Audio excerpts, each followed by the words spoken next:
salut, Marie comblée de grâce, le Seigneur est avec vous. Vous êtes bénie entre toutes les femmes, et Jésus, votre enfant, est béni. Em nome do Pai, do Filho e do Espírito Santo, nós vamos agora dar início à nossa aula do livro do Apocalipse. E antes de nós começarmos no assunto, vamos pedir a Deus que ilumine nosso coração, que o Espírito Santo possa dilatar nossa compreensão, nossa razão, para que nós possamos compreender os mistérios de Deus que foram condensados nesse livro e que se destinam a toda a igreja. Vinde, Espírito Santo, enchei os corações dos vossos fiéis e acendei neles o fogo do vosso amor. Enviai, Senhor, o vosso Espírito, tudo será criado e renovareis a face da terra. Bom, hoje, diferentemente do que estamos fazendo até então, porque nós estamos destinando 2 aulas para cada capítulo. Porém, uma vez que o capítulo 8º é um capítulo pequeno, então nós vamos nos ocupar nesta aula, vamos ver o capítulo 8º completo, tá certo? Então você que está com a sua Bíblia, convido você a abrir no capítulo 8º, versículo 1. Capítulo 8º, versículo 1. Quando o Cordeiro abriu o 7º selo, houve no céu um grande silêncio durante cerca de meia hora. Então, só para que a gente possa recapitular, nós meditamos, nós refletimos, analisamos no capítulo 7º, capítulo 6º e 7º, nós verificamos, nós analisamos a abertura dos 7 selos, né? O rompimento dos 7 selos que lacravam o rolo que estava na mão de Deus, que estava sentado no trono. E aí o Cordeiro, aquele que é digno de abrir os 7 selos, de romper esses 7 selos, ele foi abrindo um por um. E na medida em que os selos iam sendo rompidos, os mistérios de Deus iam sendo revelados para o vidente, para João o vidente. E depois do 6º selo, houve um intervalo, aqui no capítulo 7, foi apresentada a corte e o triunfo dos eleitos no céu, ou seja, entre a abertura do 6º selo e o 7º selo, nós temos o capítulo 7º, que fica exatamente fazendo como uma espécie de intervalo dentro dessa dinâmica do rompimento dos 7 selos. E interessante que o capítulo 8º, no versículo 1, apresenta que a abertura do 7º selo é seguida de um grande silêncio. Esse silêncio aqui significa a solenidade, ou seja, algo que está para acontecer, né, com a revelação que virá, o desvelamento que virá em seguida, precedido por esse silêncio de quase meia hora, dando a entender que aquilo que está prestes a acontecer, o que vem na sequência desse rompimento, está ligado, está relacionado com a manifestação dos desígnios divinos. Então, no versículo 2 prossegue: Vi então os 7 anjos que estão diante de Deus. Esses 7 anjos que estão diante de Deus são aqueles que receberam a maior de todas as dignidades dentro da corte angelical. Normalmente, esses anjos ficaram conhecidos na tradição judaico-cristã como arcanjos. Interessante aqui é a menção do numeral 7. Eu já falei, já em outros momentos, aqui em aulas anteriores, que na Bíblia, sobretudo aqui no livro do Apocalipse, os numerais não têm um caráter meramente matemático, mas eles têm um caráter, um significado de adjetivo, ou seja, eles exprimem qualidade. Porém, nesse caso específico aqui dos anjos que servem a Deus, que estão diretamente diante de Deus, ou seja, dentro da hierarquia dos anjos, eles ocupariam o topo da hierarquia, ou seja, são os anjos, são os mensageiros que estão mais próximos de Deus, ou seja, aqueles que gozam de uma dignidade superior aos demais anjos. Por isso que, como eu mencionei, eles são também chamados na tradição como arcanjos. Agora alguém pode pensar, mas nós conhecemos apenas o nome de 3. Aqui o Apocalipse fala de 7, né? 7 anjos que assistem a Deus. Porém, esse número, essa quantidade de arcanjos que é mencionada aqui no Apocalipse, é mencionada em alguns livros apócrifos judaicos, né? Apesar de que, conforme acabei de falar, nós conhecemos apenas o nome de Miguel, Gabriel e Rafael, né? São os três arcanjos que são mencionados, dois no Antigo Testamento e um, no caso, aliás, Miguel também é mencionado aqui no Apocalipse, né? Mas nos livros considerados canônicos por nós cristãos, só são mencionados esses três, né? Miguel, Rafael e Gabriel. Deram-lhe 7 trombetas. As trombetas, no mundo antigo, eles eram usados para introduzir uma batalha. Então, digamos que essas trombetas elas funcionavam como o rádio amador. Hoje, nas guerras atuais, há comunicação dentro do próprio exército. Hoje, com a tecnologia, com os satélites, comunicação via satélite, sobretudo quando há um envolvimento de uma grande tropa, um grande destacamento de soldados, precisa haver comunicação para reorganizar as tropas. Então, a trombeta, antigamente, não havendo a tecnologia, ela era usada para principiar uma batalha ou para poder bater em retirada. Então, serviu como elemento de comunicação dentro da batalha. O fato de que cada um desses 7 anjos receberam uma trombeta significa dizer que o que vai acontecer vai ser uma batalha, vai ser uma violenta batalha que acontecerá, e nós vamos compreendendo de maneira mais aprofundada em que sentido essa batalha vai se orientar, né? Mas eu vou aqui, como de costume, fazer a leitura pausada de versículo por versículo para que você possa ter consciência, possa compreender bem aquilo que nós estamos verificando aqui. Então, a cada um foi dado uma trombeta. Deram-lhe 7 trombetas. Outro anjo veio postar-se junto ao mar, né? Ou seja, um outro anjo que não faz parte do grupo dos 7, dessa hierarquia dos anjos que estão diante de Deus. Um outro anjo veio postar-se junto ao mar com um turíbulo, ou seja, o turíbulo, se a trombeta é símbolo é um instrumento militar, o turíbulo é um instrumento religioso. Sempre foi, hoje na igreja, nós usamos o turíbulo dentro de celebrações eucarísticas, para a bênção do Santíssimo Sacramento. As celebrações solenes, nós usamos o turíbulo. O incenso, ele era usado no Templo de Jerusalém de maneira perpétua, perene. Havia um revezamento na classe dos sacerdotes, de maneira que 24 horas por dia ficava ardendo brasas diante do santuário, e havia uma queima de incenso de maneira perpétua, de maneira que os sacerdotes se revezavam como que uma espécie de adoração perpétua diante do Santo dos Santos, para que assim, com esse gesto, um gesto tipicamente de adoração, Deus em Jerusalém, na Cidade Santa, no Templo de Jerusalém, pudesse sentir-se honrado e adorado pelo povo judeu. Esse anjo que está postado junto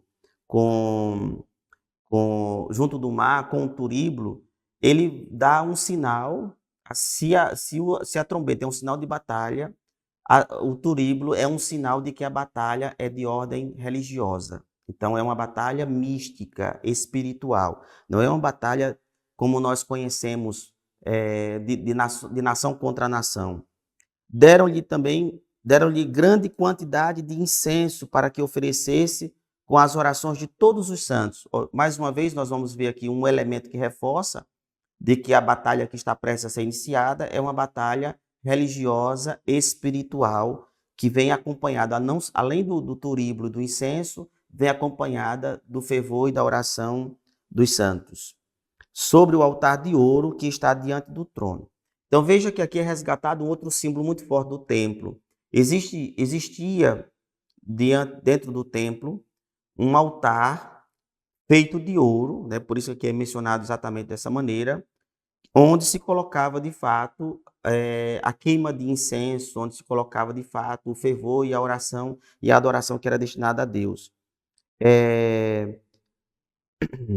E da mão do anjo, a fumaça do incenso com as orações dos santos subiu diante de Deus. O anjo tomou depois o turíbulo, encheu-o com fogo do altar e o atirou sobre a terra. Seguiram-se trovões, clamores, relâmpagos e um grande terremoto. Então, muita gente se alarma, fica alarmada diante desses sinais cósmicos da natureza, esses estrondos da natureza. Mas aqui, você que é estudante, está fazendo essa escola de formação, deve compreender que esses três elementos, trovões, clamores, relâmpagos e terremotos, são elementos que qualificam, que simbolizam, que significam a, a presença de uma teofania. A palavra teofania, em grego, vem da junção de duas palavras, theos, que significa Deus, e phainos, que é resplendor, resplandecer. Ou seja, quando você junta essas duas palavras, teofaino ou teofania, significa que a palavra nova que é gerada daí significa que é uma manifestação divina. Desde o Antigo Testamento, todas as vezes que Deus manifestava a sua glória para a humanidade, para os humanos, essa glória manifesta, ela vinha acompanhado de estrondos cósmicos. Então, isso retrata, reflete que quando Deus se manifesta, Deus abala os gonzos e as estruturas da terra. Veja, um exemplo que vai ilustrar muito bem isso que eu acabei de falar.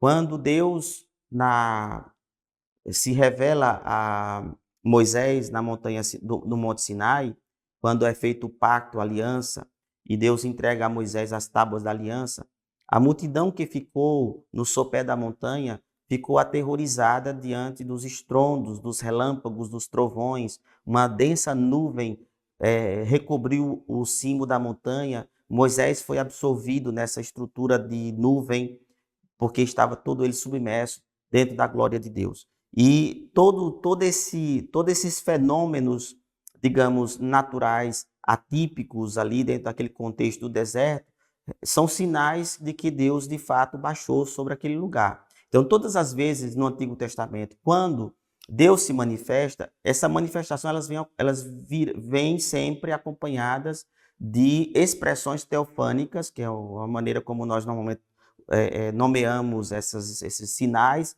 Vou dar outro exemplo de teofania, que é quando Isaías está no templo e no capítulo 6 do profeta Isaías ele fala disso, né? A glória de Deus encheu o templo e inclusive Isaías ficou aterrorizado por causa da glória de Deus, ele ali submerso na glória de Deus.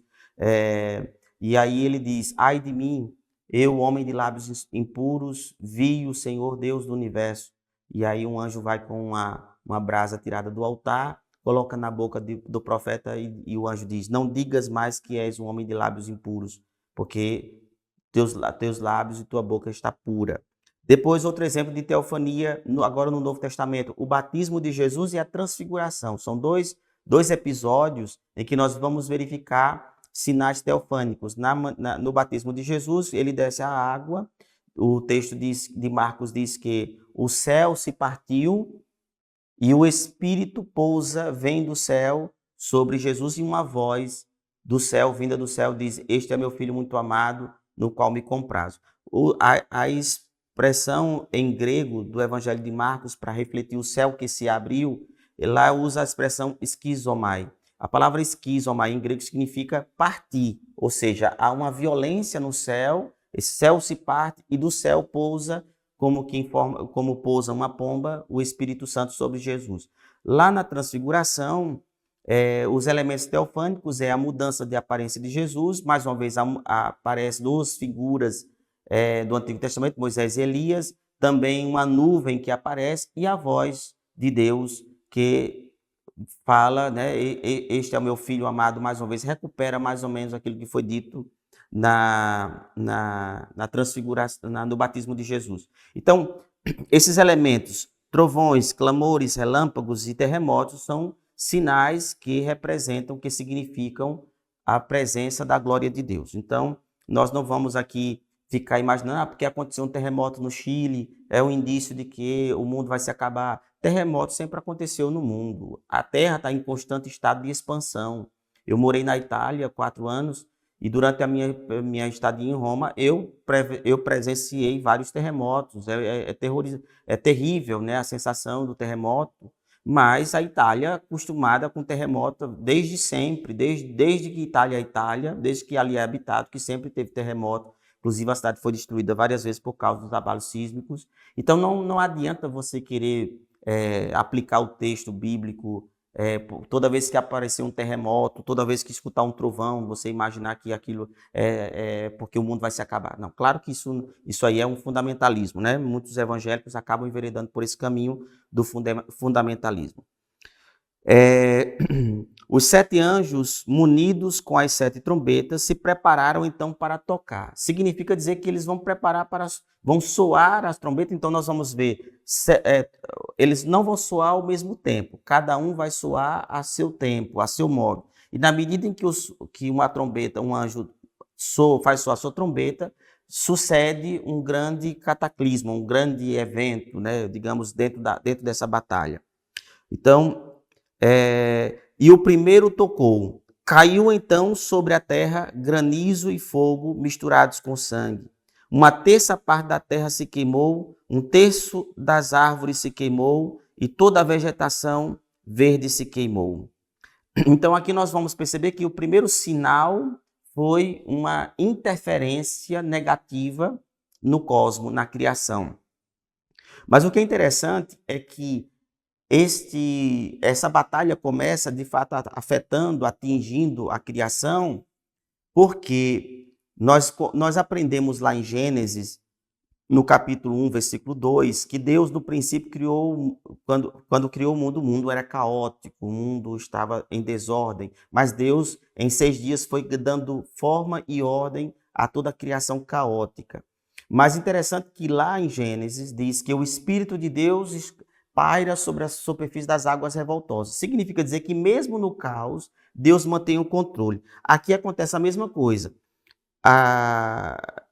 Cai um granizo e fogo sobre a terra, misturado com sangue, e 1/3 parte da terra, ou seja, existe um limite predeterminado que essa catástrofe não pode extrapolar.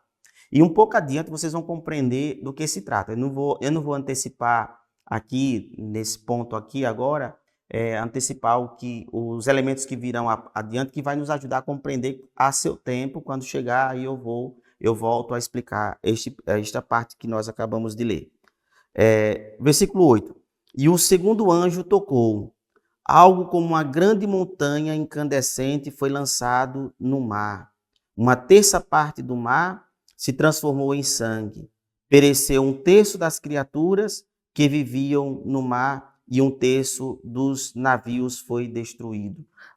Veja, mais uma vez eu me reporto ao Gênesis.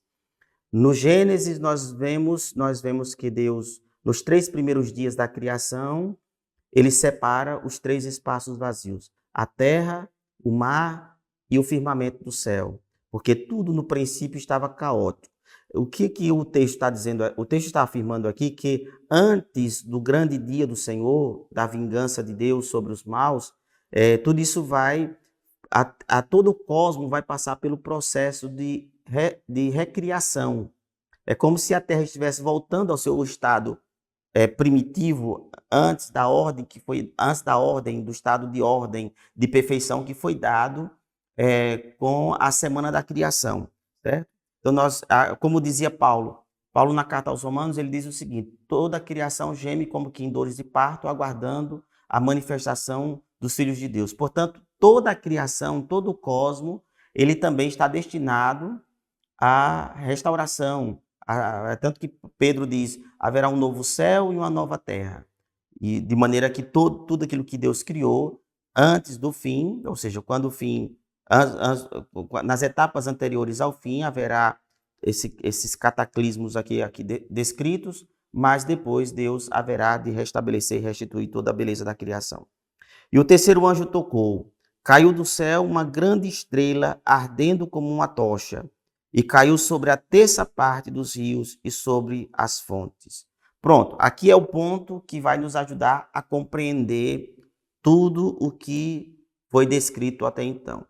Veja só, eu disse para vocês que a batalha que está para ser principiada com o toque das trombetas é de ordem espiritual, certo? Não adianta a gente tentar enxergar aqui elementos da guerra Rússia-Ucrânia, seja lá com quem for, como indício de que é um indício da concretização aqui do Apocalipse, dessa cena especificamente. Essa estrela que está descrita aqui no versículo 10º, que caiu do céu ao soar a terceira trombeta, ela é uma referência ao anjo decaído, que é Lúcifer. Então, por isso que eu falava no início que era uma batalha espiritual.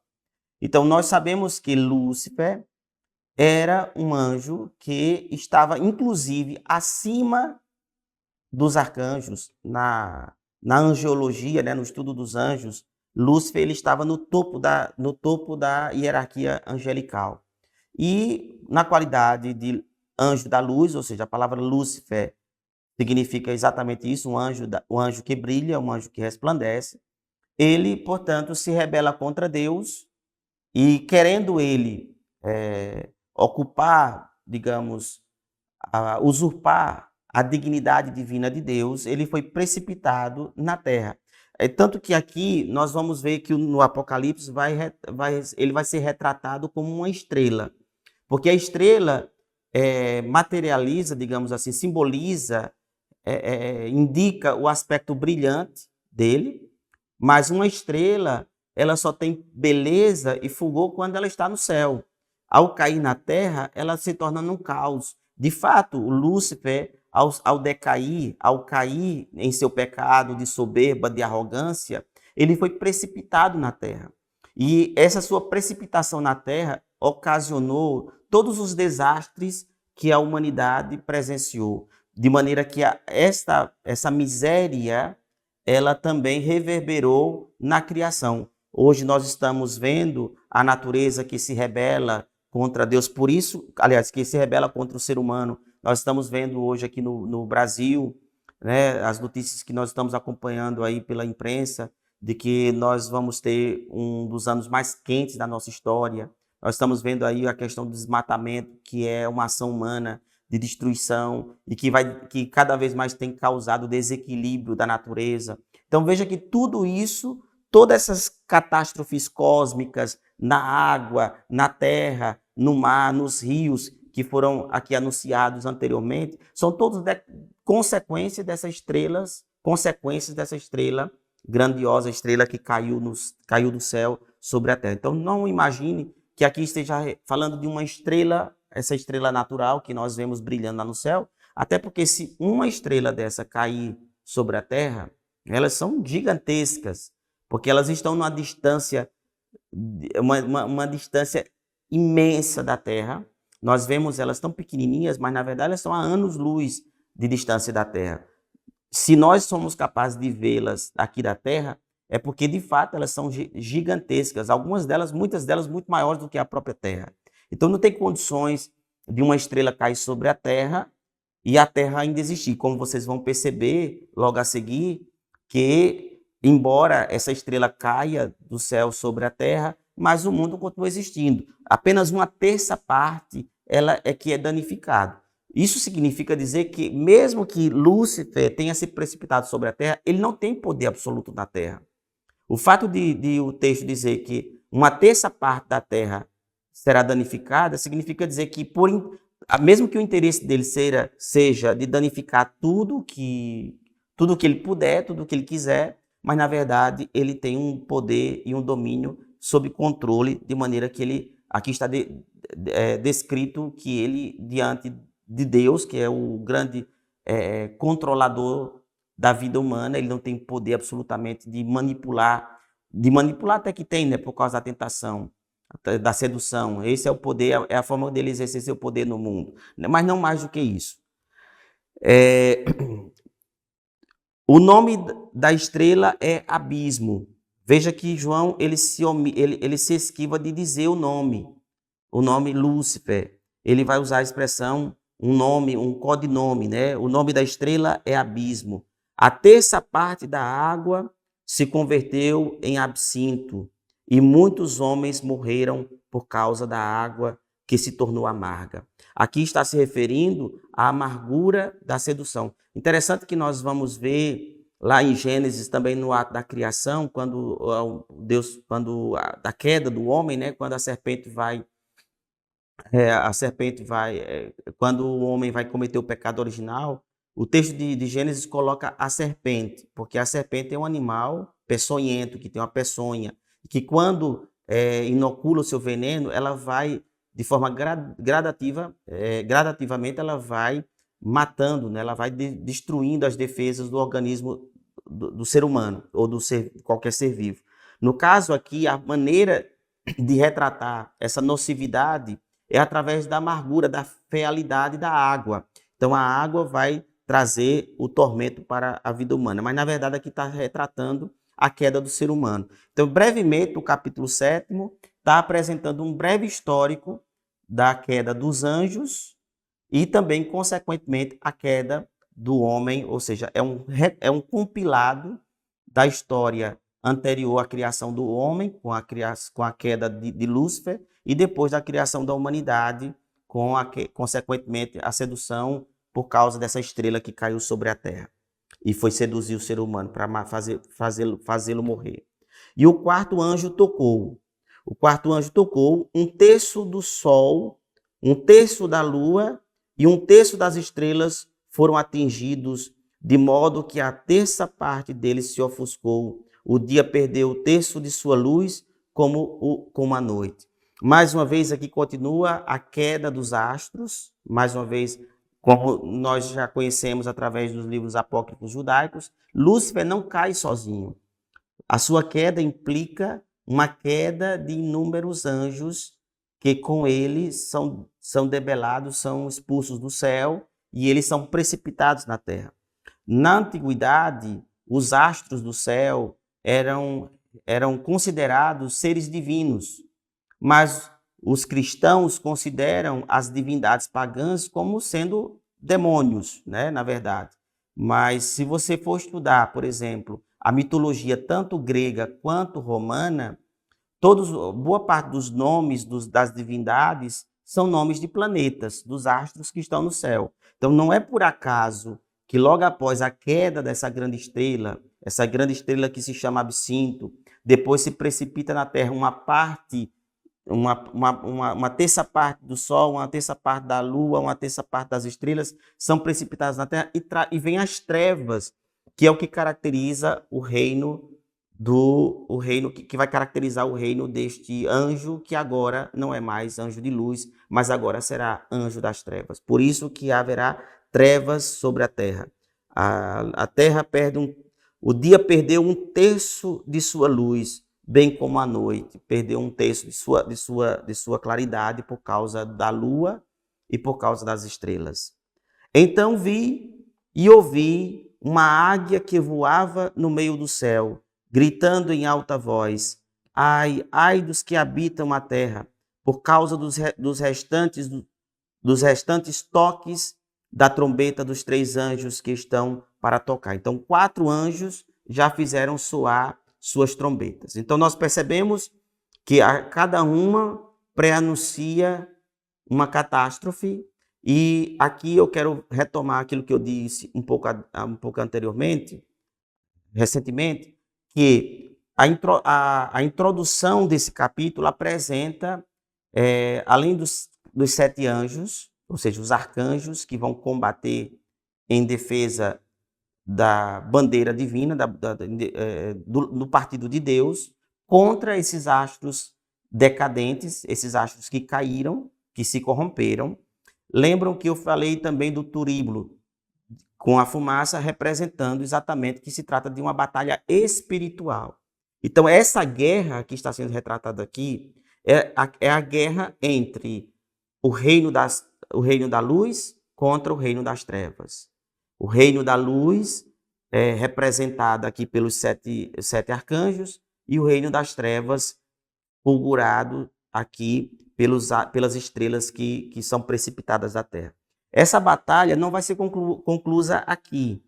Ela vai ser conclusa um pouco adiante, quando depois nós vamos ver a retomada, o Apocalipse vai retomar esse tema dessa batalha espiritual, um pouco adiante, quando vai retratar a batalha entre Miguel com seus anjos e que expulsa Lúcifer, né, que guerreia contra Lúcifer, que vai acontecer um pouco adiante. Me parece que é no capítulo 14, se não me falha a memória.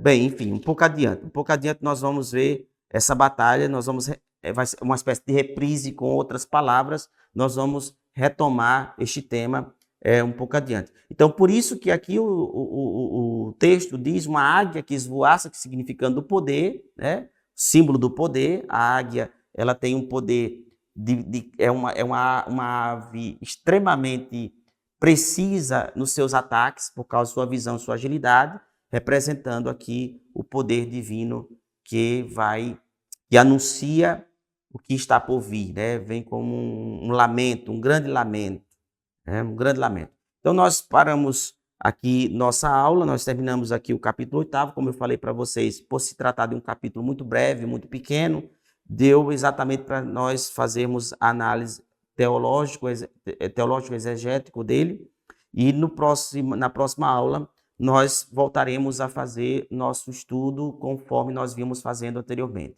Capítulo 9, eu explicarei para vocês em 2 aulas. Até o nosso próximo encontro, com a graça de Deus.